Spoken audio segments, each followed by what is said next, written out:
Check the mic and make sure it sound right, boy. 4 areas of focus for your 2025 goals. I know a lot of people, where do I start? Like, I know I got these goals. Where do I start? Like, I don't even know what to think about. What areas can I focus in for my goals? And I know this because y'all, I honestly, I was thinking, like, where am I going to start? So I had 4 areas from watching this video that encouraged me to focus on. And that is an area of focusing on my body, fitness, my money, my finances, my mindset. So that's self-improvement things and all those, that jazz. And then on spirit. So that's spirituality, religion, things like that. Because yeah, that's something that I want to focus on in 2025. But let's go ahead and get at this video and we'll talk about some of these things along the way. Let's get it.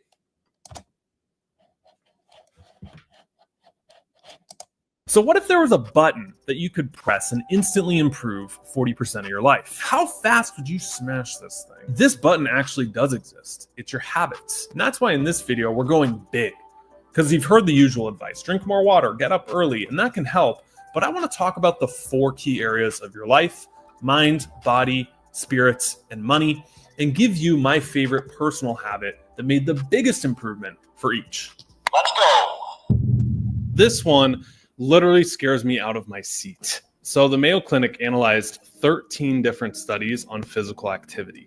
They found that if you sit more than 8 hours a day with no physical activity, have the same risk factors as those who are obese or smoke. To my understanding, it's not necessarily the hours you move, but it's the hours you're out of your seats that matter. And so 2 things that I did, if you want to copy it, go for it. The first, I got a walking pad. It's what I'm on right now. I absolutely love this thing. I am beating myself up. I didn't buy it sooner, mostly because it's 115 in Arizona right now.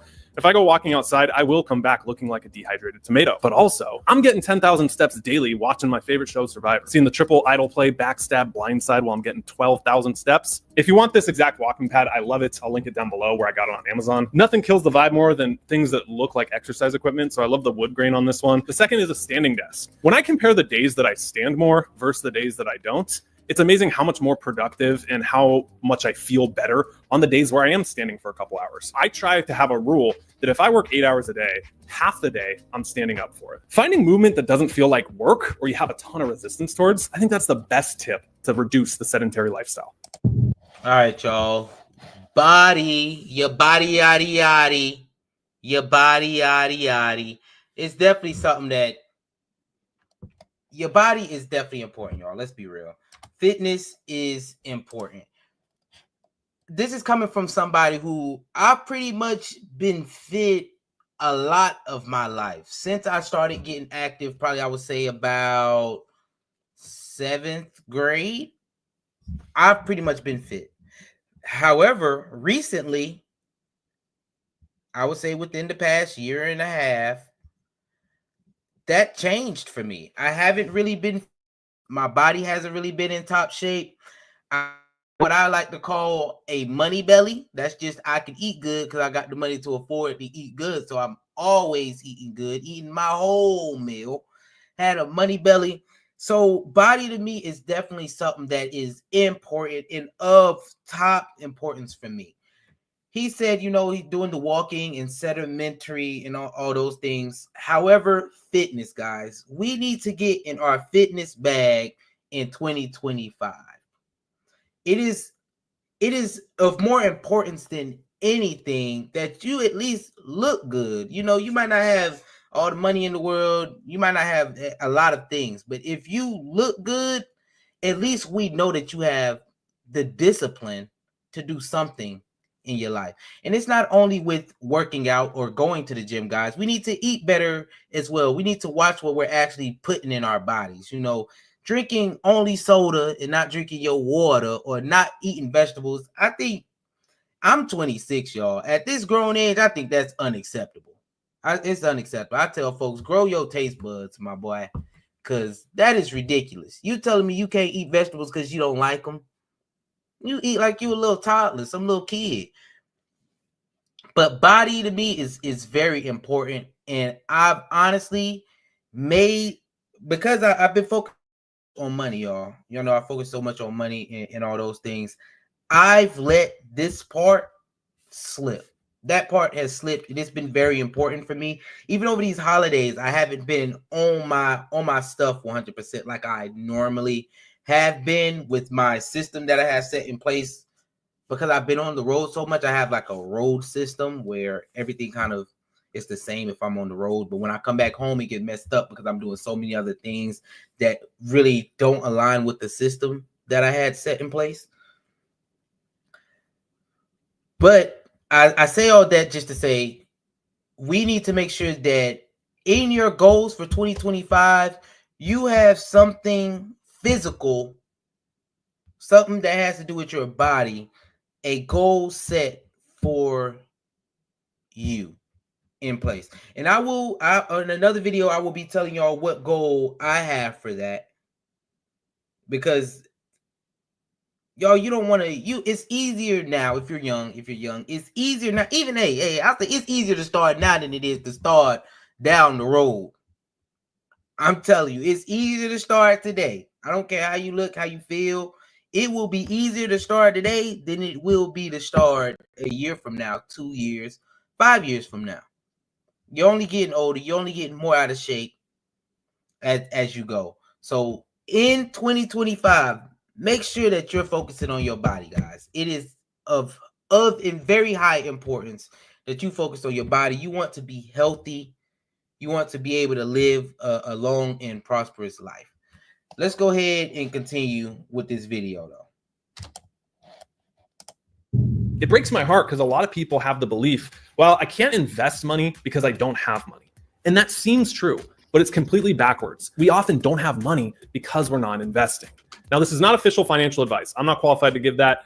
Everyone on YouTube is, chances are, not qualified to give that. So check with a professional. But what we're talking about here is extremely conservative, okay? And this principle is the biggest piece of financial knowledge that if you develop will make you tons of money. This is the core principle of compounding here and starting early with what you got. If you put $100 in every month for 30 years at 10% return, that's going to be $206,000. Your principal invested $36,000. Your interest gained $170,000. And that's just $100 a month. That's $1,200 a year. We probably spend that on one-click Amazon purchases, like my habit button here. To be clear, I'm not saying you have to penny pinch your way through life. What I am saying is starting early, you can take advantage of compounding. There's this big debate between get rich quick, like build a business, get into crypto, do NFTs, or whatever the latest thing is, and then more conservative approaches, which get labeled get rich slow. Young people think they have to do either or. My solution has always been to do both. I can't tell you how many entrepreneurs I've seen behind the scenes where they have 8 years of great growth. They think it's going to last forever. And then boom, out of nowhere, they get sick or business shuts down. It's not as good anymore. And they don't have a safety net to fall back on. I know finances can be really intimidating, so I'll link right here a perfect follow-up if you're interested in this and going deeper. All right, y'all. Number 2 was money. One of the second places that you need to focus on when it comes to setting goals in your life is money, guys. Make sure that you are focusing on setting monetary goals, financial goals, whether it's learning about finances or actually getting involved in these things, because getting involved is even more important than just learning them. Because like I say, it takes a long time to learn these things. These things are not learned tomorrow. You cannot learn money management tomorrow. I don't care what nobody say. I know nobody who's gotten into something and learned it off the back of their hand and they're already picking it up and they're doing great. Maybe there is a generational talent who does that. But for the majority of us, guys, it's going to take time with it. And if you don't get involved and start today, you will be behind. You will be behind by a lot. So it's of most importance that you have a monetary goal for 2025.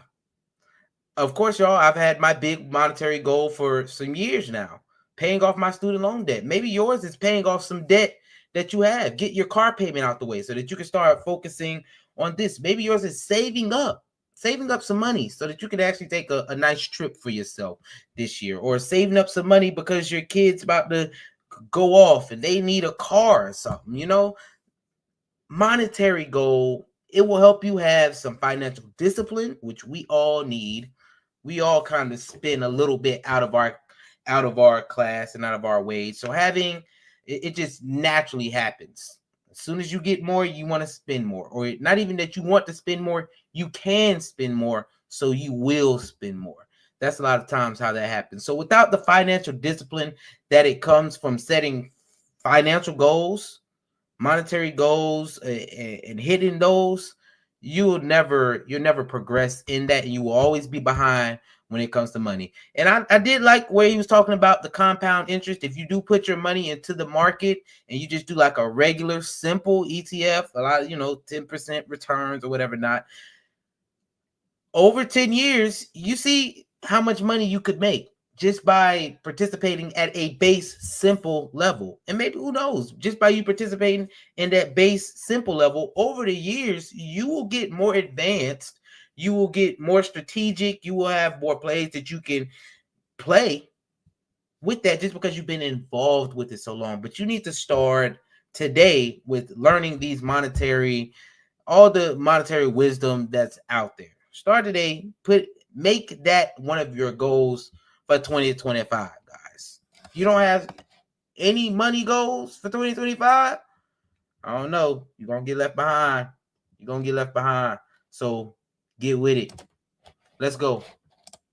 I read somewhere that the average person checks their phone 96 times a day. Look, I love shorts as much as the next person, but there is something I've noticed the last 4 years since they came out, to where if I'm using it a bunch, I feel more scattered. I don't feel as locked in and present. And I didn't have that when I consumed a lot of long form content. I had a point where I couldn't even take a shit without my phone. It was so bad. Just keeping it real. I think of those dystopian cartoons where someone's eyes are peeled open and they're just watching a screen flash in front of them. A term I love is brain rot. The opposite of being overstimulated is being understimulated. So things like meditation, breath work, sitting and staring at a wall. I know that sounds crazy and painful, but I had to ask myself, why is that painful?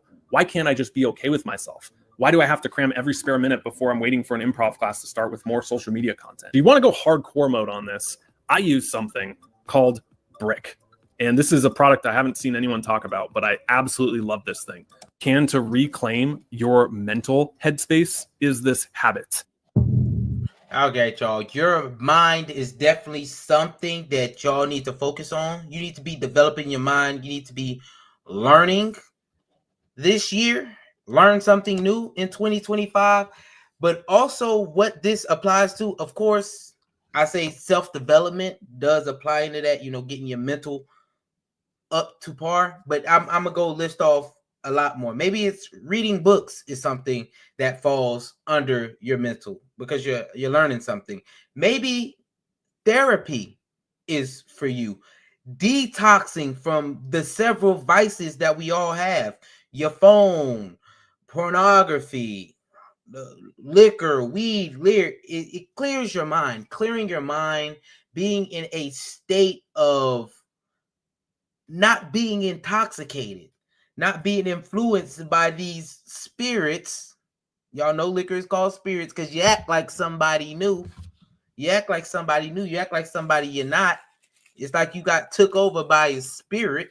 That's where that come from, y'all. Y'all know back in the day, you think somebody drinking liquor, you took over by the devil. That's it. That's what that say.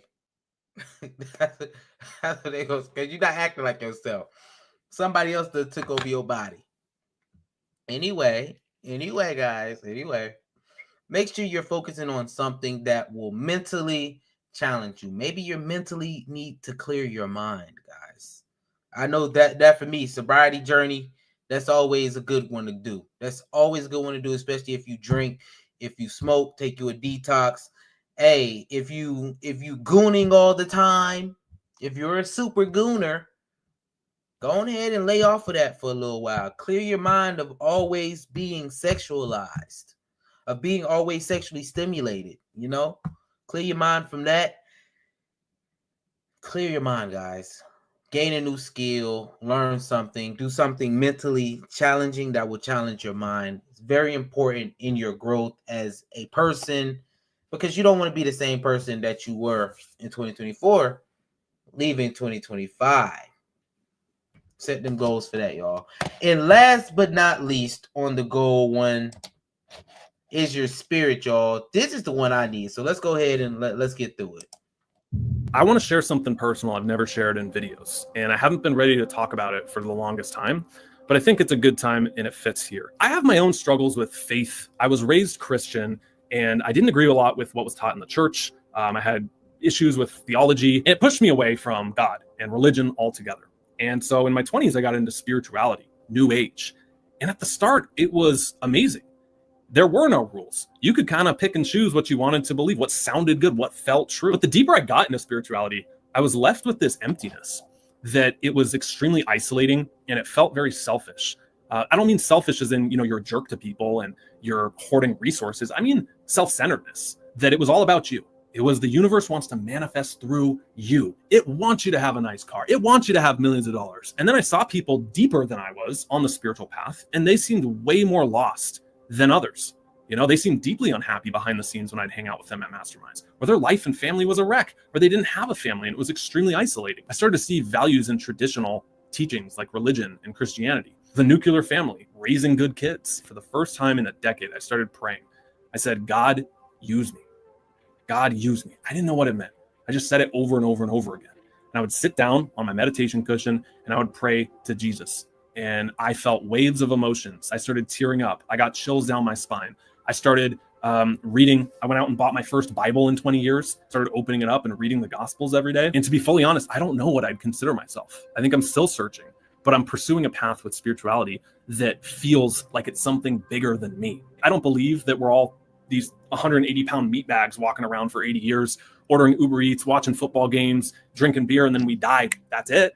I think we're infinite spiritual beings who get a temporary human experience. I'm putting this in here because developing your own faith, going deeper with what you believe, connecting to something bigger than yourself, that I know is a game changer from personal experience and has been the journey I've been on all year. If you want 11 questions. Hey, y'all. Hey, when it comes to spirit, y'all, the reason I said I don't know if y'all noticed, but I was sitting there, I was kind of rocking. That's because that is something that I know, some aspect of my life that I need to get together with. And I haven't been able to figure it out why. Not just why or how. I've been trying, y'all, like reading different books of the Bible and trying to connect to them, but they haven't stuck. And I'm somebody, I kind of have the same story that he has, as in grew up Christian, and then you go through this whole wave of, I've seen so much wrong in the Christian church. Yes, I've seen wrong. I don't need to explain what it was, but it's a lot of contradicting by Christians for it. So I was like, this is, it's a little bit hypocritical, y'all. It's a little hypocritical. Like it teaches this, but I see the people who live through it, they don't live through that. And I think I just need to find my own story. So I did go to New Age, a lot of the what they horoscopes and all that. Like I know all the zodiacs and all that stuff, it's numerology and all that stuff. I've connected to those things. But like he said, there is still some emptiness to them. Like, yeah, I see where they connect, but it's still like, it's nothing serious to me about those things. A lot of those things are all fun and games. And I don't think that those things all the way define me. Like, it's fun to say, oh, I'm a Taurus, I'm stubborn. It's fun to say that. But in the end, I don't think those apply to me, as in I'm not a monolith. Everybody's not a monolith. I'm not just that. Like, you can't read this passage about what a Taurus is and tell me who Steve is at all. So in that, I've actually been trying to connect back to my Christianity core, but I've been struggling. So in 2025, my goal is to try to connect back to my Christianity roots and just try to get with it. I don't know how I'm gonna do it, guys. I'm not gonna lie. I don't know how I'm gonna do it. And that's why that's what I've been trying to focus on right now. That's a big focus for me. A lot of the other stuff I have written down, very much in my control. I very much can control those. I very much know the system to have in place for that. But when it comes to the spirituality part, yeah, lost as all get out. So we'll see how that goes for me. That's the big part. But yeah, if y'all have enjoyed this, like, subscribe, and leave a comment. The 4 areas that you need to focus on, guys. These are just the basics. I'm gonna give them to you one more time. Your fitness, your body. Fitness and body is the same thing. Your body's temple. Then focus on your money. Your financially set some goals. Then your mind. That is clearing your mind, gaining some knowledge, things like that. And last but not least, your spirituality, connect with something more than you.